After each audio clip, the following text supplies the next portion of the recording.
Il est déjà tard, Yannick. Ta femme doit t'attendre à la maison. Rentre, ne t'inquiète pas, je vais finir ici. Non, elle va attendre et ne t'inquiète pas. Elle doit comprendre que j'ai beaucoup de travail ces jours-ci. C'est tout. D'accord, en tout cas, c'est chacun qui sait comment il gère son foyer. T'inquiète pas, mec. Tout ira bien. Bonjour à tous, je m'appelle Yannick. Mon histoire est assez douloureuse. Je me suis marié avec la femme de ma vie il y a 5 ans. Nous étions jeunes, pleins de vie, et ne voulions pas perdre de temps.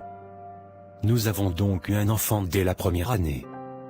Ma femme a connu une grossesse difficile, alors j'ai dû travailler encore plus pour sa santé. J'ai enchaîné les emplois jusqu'à décrocher un poste stable. Malgré les difficultés, nous nous en sortions. Mais depuis près d'1 mois, je rentre chaque jour très tard. Je vois à peine ma femme, et je me dis qu'elle comprendra, l'entreprise traverse une phase complexe, la pression est forte. Voilà comment notre histoire a basculé, sans que je ne le réalise vraiment. Regarde alors que tu rentres. Encore. Yannick. Et à chaque fois, tu ne préviens pas. Dis-moi d'abord bonsoir. Qu'est-ce qu'il y a que je rentre chez moi à minuit, je n'ai même pas droit au peu de calme. Tu connais tout le stress que je subis? Et toi, tu sais ce que je ressens chaque fois que tu rentres à ces heures-là? Tu pars à 7 heures, et c'est à minuit que tu apparais, et cela dure depuis 1 mois. Quel projet peut bien voler à ce point ta vie familiale? Ma copine Émilie, son mari est dans la même entreprise, mais lui, Sina, rentre à 21h30. Toi, tu veux juste montrer que tu travailles plus que les autres, c'est ça? Tu veux prouver quoi? Tu nous négliges, et cela dure trop longtemps. Tu es responsable communication, tu peux déléguer, tu peux même ramener du travail à la maison. Mais non, tu as décidé de nous punir, d'être absent, comme si ta famille était une option. Ce n'est plus tenable. Si je ne sors pas comme ça tout le s'apostrophe et Joris, tu vas manger quoi? Tu es ici à la maison, tu ne fais rien. Et tu te plains quand je rentre tard alors que je cherche l'argent pour notre famille? Ne me dérange pas. Tu comprends? Si tu ne peux pas être ma paix quand je rentre, tu laisses. Ah donc c'est ça? Maintenant tu me traites de femme inutile? Donc je reste à la maison, prendre soin de nos enfants, et toi tu me trouves inutile? Il fallait me dire ça depuis. Prends ça comme tu veux. C'est ton problème, moi je vais dormir. Et si tu ne veux pas me servir, je vais me débrouiller. Ouais, c'est ça. Je n'ai jamais vu un homme aussi égoïste. Tu crois que c'est toi seul qui te bats pour cette famille? Regarde comment mes sacrifices sont ignorés, négligés. Et regarde comment tu me parles maintenant, comme si je n'étais rien.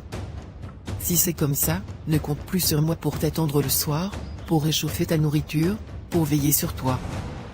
Tu ne fais pas d'efforts pour nous, alors je n'en ferai plus non plus. J'ai juste voulu trouver une solution pour notre famille, mais si c'est comme ça que tu le prends, tant pis. Je ne vais pas mendier ton attention. Fais comme tu veux. Je sais prendre soin de moi tout seul comme un grand. Je n'ai pas besoin de toi.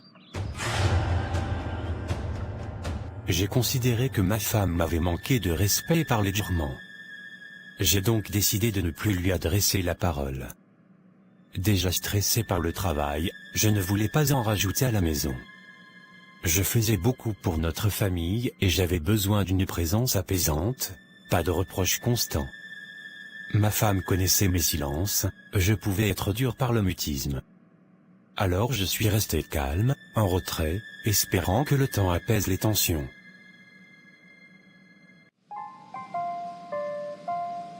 Tu as l'air fatigué, Yannick. Qu'est-ce qui se passe? Tu ne dors pas assez après être rentré chez toi à des heures tardives?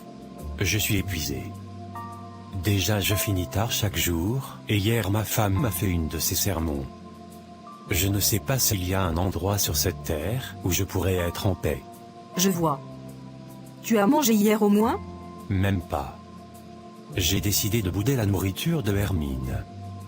Elle va comprendre qu'on ne parle pas ainsi à un homme qui travaille dur. Je suis complètement d'accord avec toi. Un homme comme toi mérite la paix quand il rentre chez lui. En tout cas, viens. J'ai apporté à manger et je ne suis pas sûre de manger ça. Il faut au moins que tu prennes un bon petit déjeuner. Merci, c'est gentil Erika. Ça ne sera pas de refus.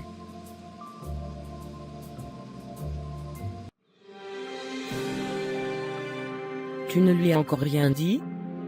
Mais Hermine, à quoi tu penses? Tu dois lui dire. Il est encore rentré tard hier.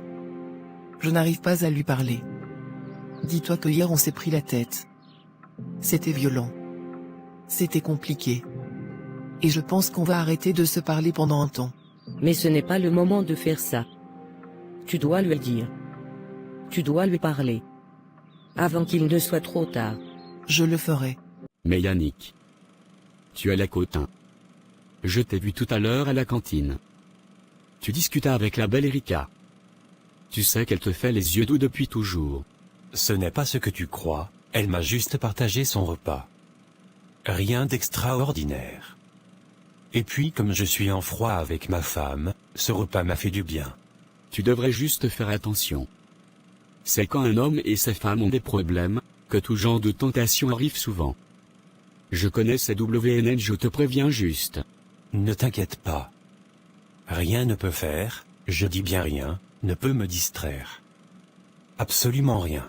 Au cas où, je disais juste. Playboy. Mec. Cesse de m'appeler Playboy.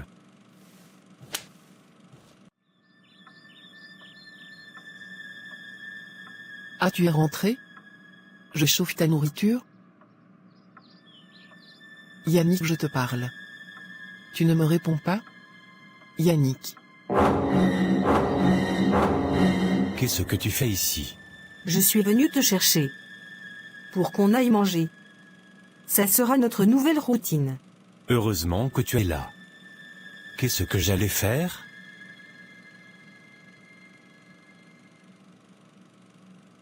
Qu'est-ce qui se passe aujourd'hui? Elle a décidé de ne plus me parler aussi? Elle ne m'attend plus? Ok. Tant pis.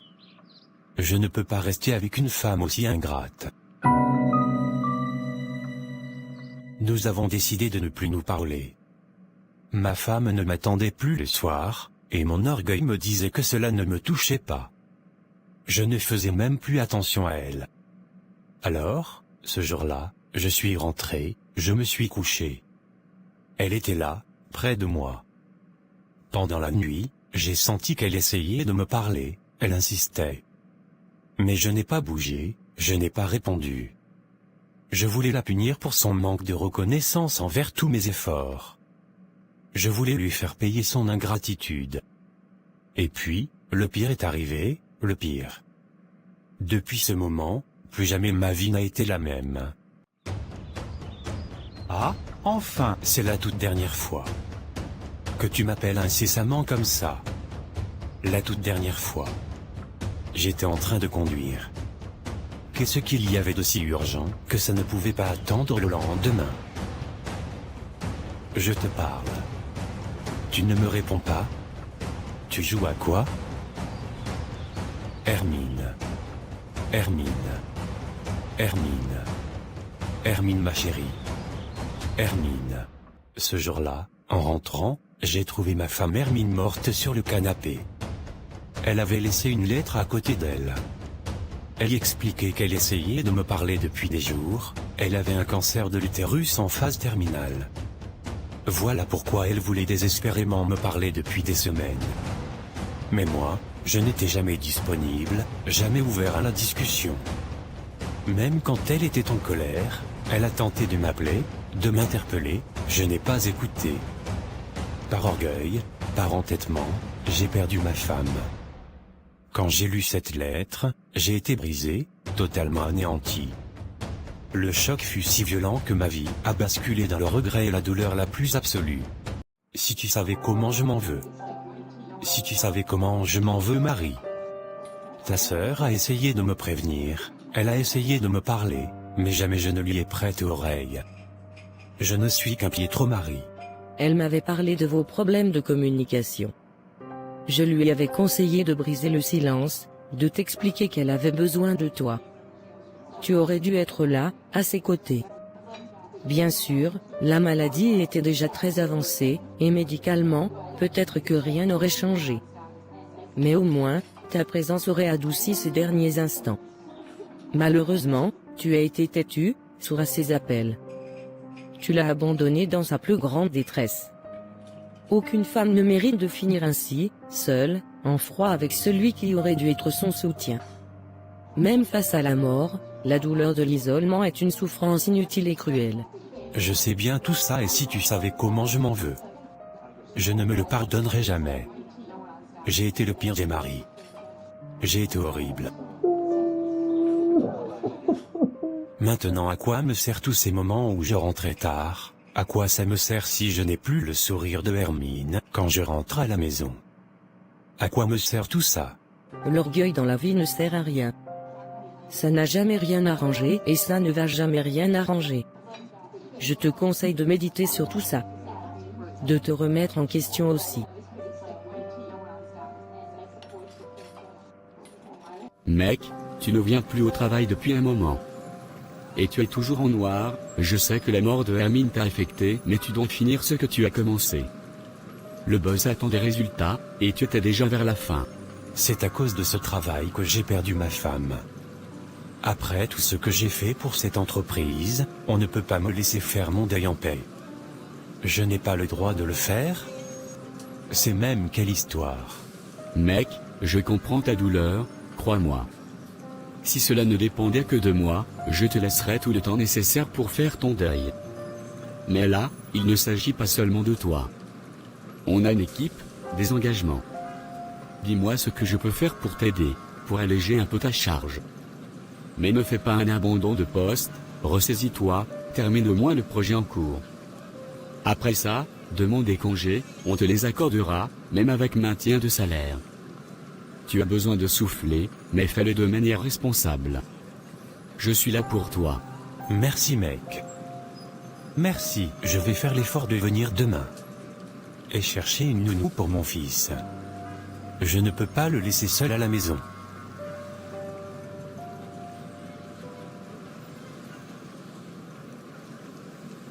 Enfin.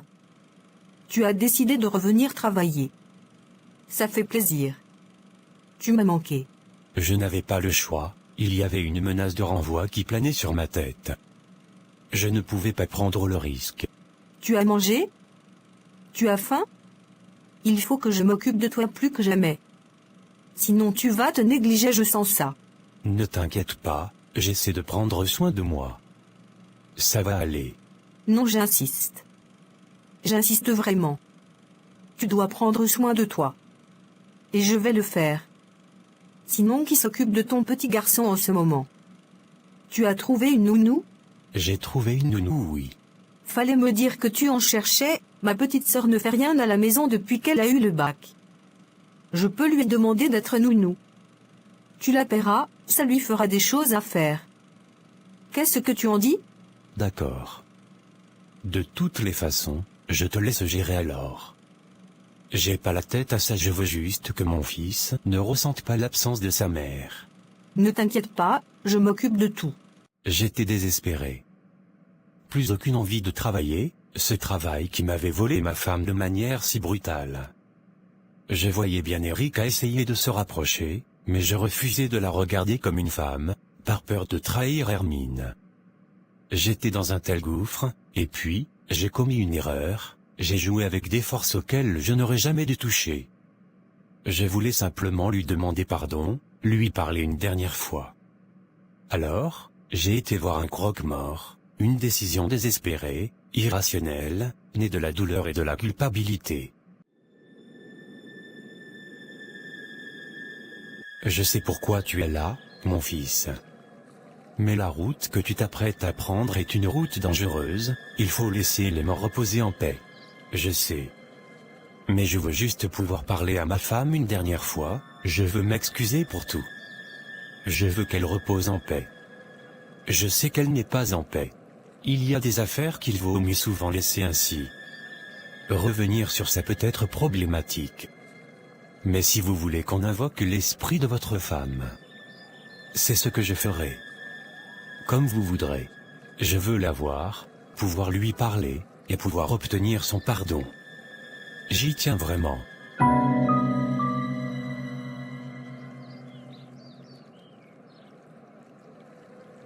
Hermine? C'est toi? C'est vraiment toi? Qu'est-ce que tu veux? Pourquoi tu m'as convoqué? De mon vivant, tu ne m'as pas laissé reposer en paix. Et maintenant dans ma mort, tu veux encore me déranger? Hermine mon amour. Si tu savais comment je suis désolé. Si tu savais comment je regrette mon comportement égoïste. Je m'en veux tellement. Qu'est-ce que tu veux que je fasse? Hein? Que je te pardonne?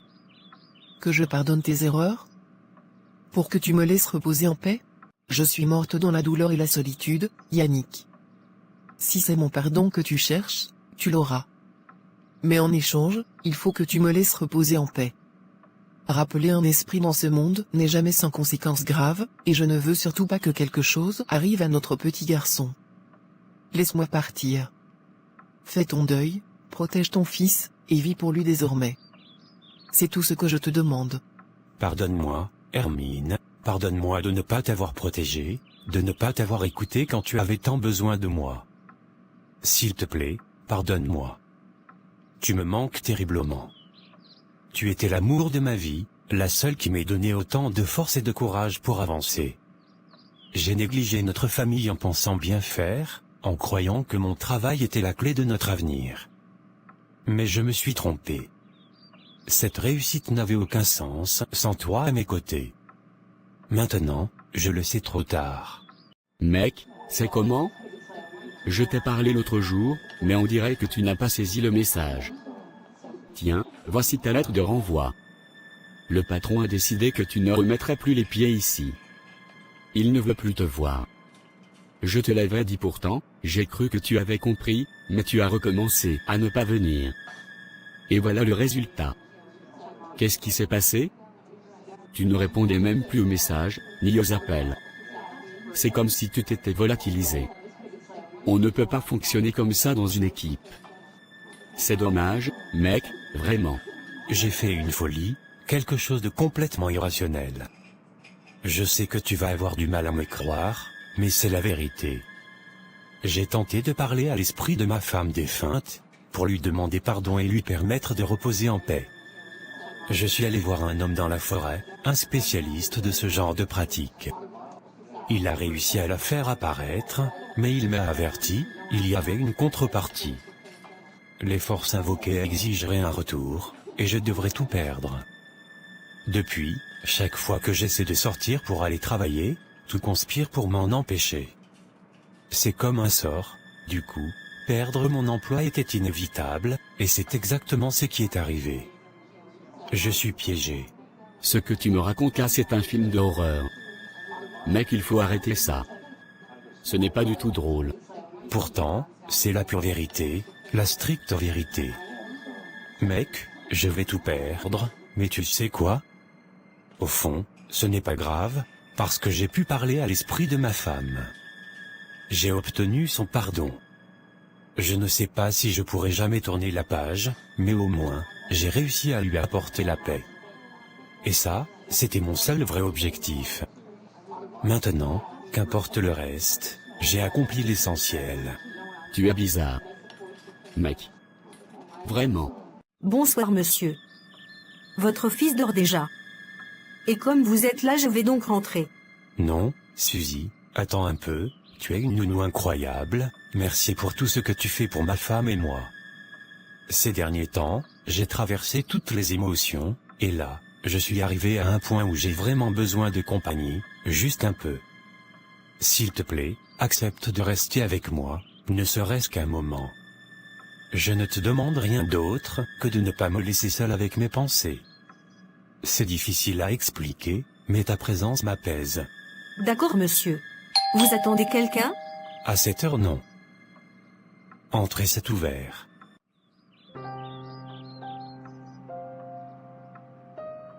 Erika? Qu'est-ce que tu es chez moi à cette heure? Je dois me confesser. Je dois me confesser. Elle me l'a demandé. Je dois me confesser. Te confesser? Mais ce n'est pas une église ici, Erika.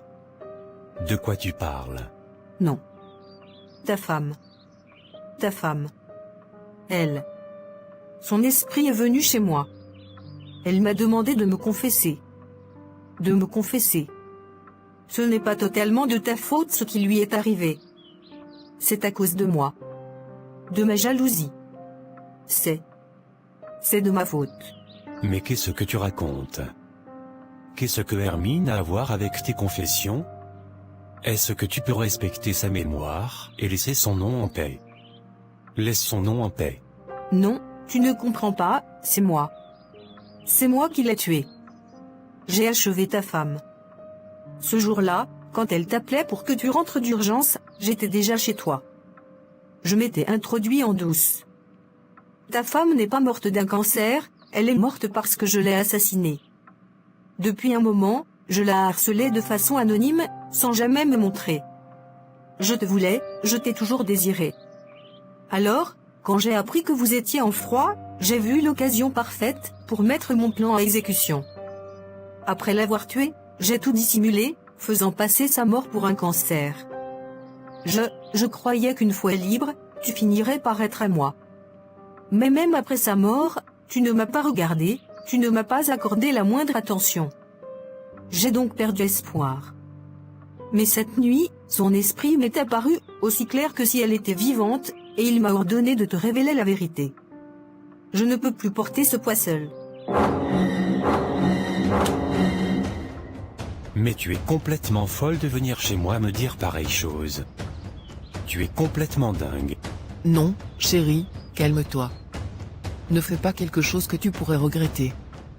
Elle s'est confessée, appelle simplement la police et laisse la justice suivre son cours. C'est tout ce qu'on doit faire. Je te dis ça parce que je veux que tu arrêtes de te culpabiliser pour ce qui est arrivé. Ce n'est pas de ta faute, mon chéri. Tu ne pouvais pas savoir. Maintenant, laisse les institutions prendre le relais. Non, je ne peux pas laisser. Elle t'a tué. Elle m'a enlevé à toi par jalousie. Jamais je ne vais la laisser. Laisse-moi te venger. Laisse-moi en finir. Non chérie. Non. Non, non, non. J'ai commis l'irréparable. Ce jour-là, aveuglé par la colère, j'ai perdu la tête. Devant Suzy, ma nounou, et l'esprit de ma femme défunte, j'ai saisi une machette et j'ai frappé violemment Erika, la meurtrière de ma femme. Elle est morte sur le coup. Dès qu'elle est tombée inerte, le regret m'a submergé. Un regret immense, écrasant. J'ai jeté l'arme, impuissant. Suzy a aussitôt appelé la police, et j'ai été arrêté. C'était ça, alors, tout perdre? Mon fils pleurait dans la chambre. Au moment de mon arrestation, j'ai supplié Suzy de prendre soin de lui comme si sa vie en dépendait. J'avais effectivement tout perdu, ma femme, ma liberté, mon fils, mon travail. La douleur et la culpabilité m'ont anéanti. La vérité, c'est que tu n'es pas venu doucement. Tu es venu en esprit vengeur, et tu as tout emporté avec toi. Maintenant, votre fils est privé à la fois de sa mère et de son père. Alors, dis-moi, Hermine, comment te sens-tu, là où tu es? Es-tu satisfaite? As-tu obtenu la paix que tu cherchais? Est-ce vraiment ce que tu voulais? Mon mari devait connaître la vérité. Il devait aussi mesurer pleinement les conséquences de ses actes. S'il avait été présent, Erika n'aurait jamais pu me harceler, ni entrer chez nous. Il fallait qu'il réalise, profondément. Maintenant que tout est révélé, je ne suis pas forcément en paix, mais au moins la vérité est sortie. Et la vérité a un prix. Si ce prix, c'est mon mari en prison et notre enfant confié à une inconnue, que puis-je y faire? J'ai accompli ce qui me semblait juste, mais je vois le coût, et il est immense. D'accord si tu le dis. Comment tu vas? Comment se passe la vie en prison? Tu t'en sors? Tu n'es pas encore le chef du cartel? Toi tu viens toujours te moquer de moi. Je vais bien.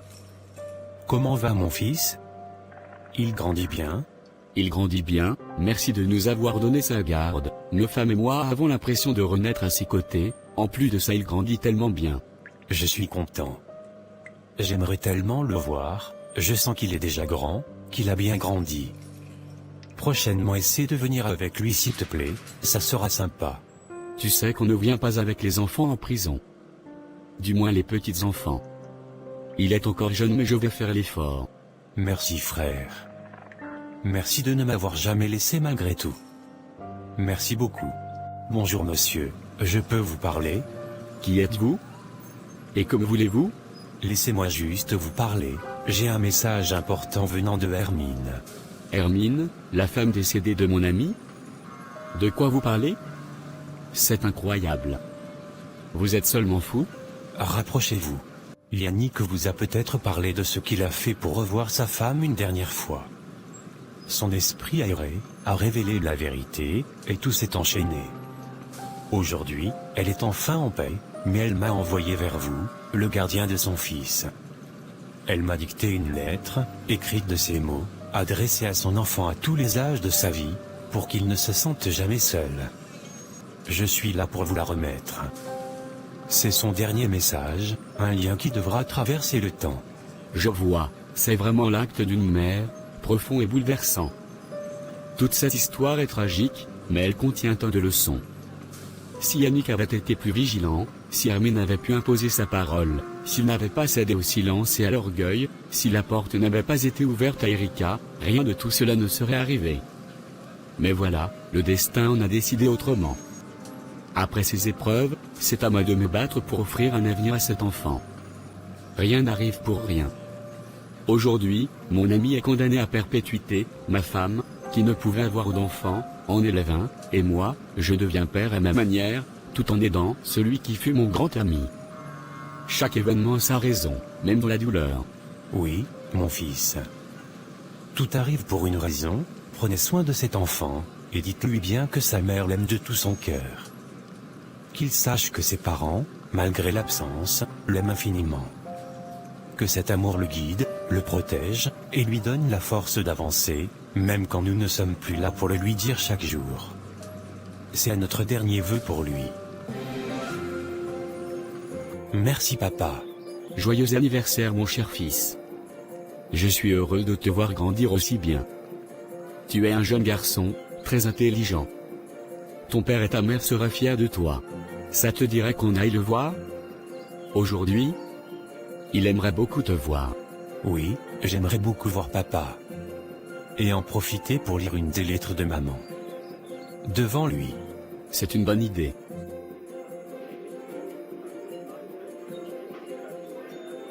Joyeux anniversaire mon fils. Je suis content que tu sois venu me voir. L'année de milliseconde 15 ans je ne pouvais pas manquer ça. Papa. Tu me manques. Il te reste encore combien de temps? Il me reste encore 10 ans à purger, après tout cela. Quand je sortirai, j'espère que tu seras déjà un grand monsieur, accompli. Ta mère et moi avons toujours rêvé que tu deviennes ingénieur. Que cette ambition te porte, même en mon absence. Sois fort, étudie, réussis. Je serai fier de toi, quoi qu'il arrive. Prends soin de toi en attendant. Merci papa. Peu importe ce qui s'est passé, je suis fier de toi et de maman. Je suis reconnaissant parce que, même dans l'incapacité de m'élever ou de m'aider concrètement, vous êtes toujours présent à ma manière. Maman depuis l'au-delà, toi depuis la prison. Votre amour traverse les murs et la distance.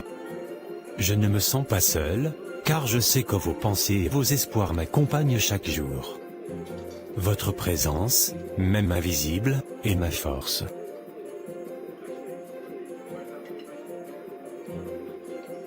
Dix ans plus tard, je suis sorti de prison.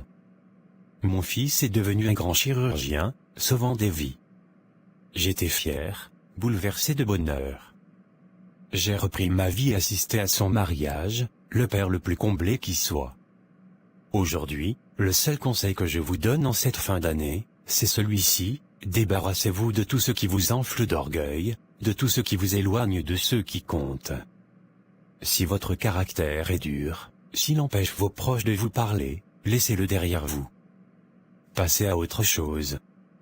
Soyez compatissant, tendez la main, offrez de l'amour autour de vous. La vie est trop courte pour les rancœurs et les silences qui blessent. Je vous souhaite une belle fin d'année, que Dieu vous garde et vous éclaire.